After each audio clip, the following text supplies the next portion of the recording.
Political news, sports news, crime news કે તમારા રાજ્યના સમાચાર, હવે દરેક ખબર પર રહેશે અમારી નજર. ગુજરાતનો સર્વશ્રેષ્ઠ ન્યૂઝ ચેનલ. કેબિનેટ મંત્રી બલવંતસિંહ રાજપૂતની અધ્યક્ષતામાં પાક પરિસંવાદ વ સહકાર સંમેલન કાર્યક્રમ સફળતાપૂર્વક સંપન્ન.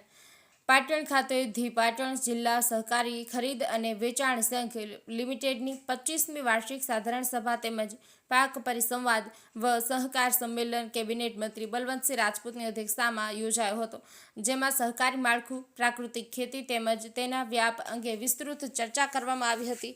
આ અવસરે કેબિનેટ મંત્રી બલવંતસિંહે જણાવ્યું હતું કે ગુજરાતમાં સહકારી માળખું વર્ષોથી સફળતાપૂર્વક કાર્ય કરી રહ્યું છે અને તે દેશના જીડીપી તથા રોજગારીમાં મહત્વપૂર્ણ યોગદાન આપી રહ્યું છે. મંત્રીએ કહ્યું કે ભારત દેશના વડાપ્રધાન નરેન્દ્રભાઈ મોદીના દૂરંદેશી નેતૃત્વ હેઠળ દેશ વિકાસના પંથે આગળ વધી રહ્યો છે.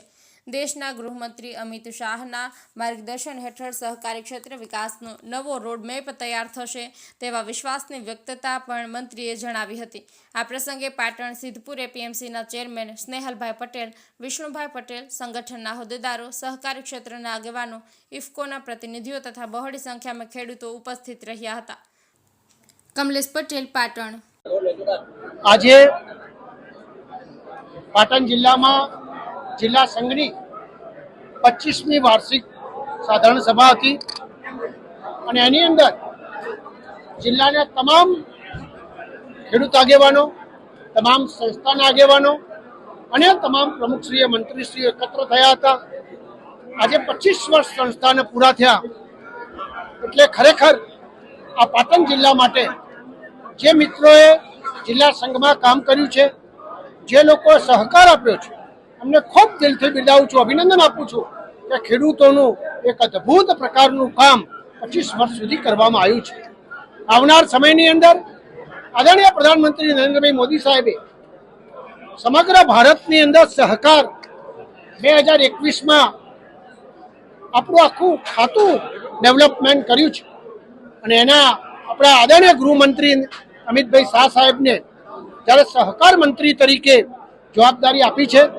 છેલ્લા 4 વર્ષમાં સખત સહકારની અંદર જે જોશ હતો એનો અનેક પ્રકારનો જોશનો વધારો થયો છે, અનેક પ્રકારે ડેવલપમેન્ટ થયા છે. સહકારમાં બીજી અનેક વસ્તુઓની પ્રવૃત્તિ શું કરી શકાય એના કારણે આજે ખેડૂતોને પોષણતમ ભાવ જે મળે છે એની અંદર કેવી રીતે વધારો થઈ શકે, એને કયું માર્ગદર્શન આપી શકાય એ પ્રકારની વ્યવસ્થા ગુજરાત સરકાર અને ભારત સરકાર આજે કરી રહી છે. મને જણાવતા વાતનો આનંદ છે કે આવનાર સમયની અંદર પણ આ ઉત્તર ગુજરાતની અંદર અનેક એગ્રો પાર્ક થશે. અત્યારે અબુધાબીની અંદર આપણે એમની પાસે એક એગ્રીમેન્ટ કર્યો છે.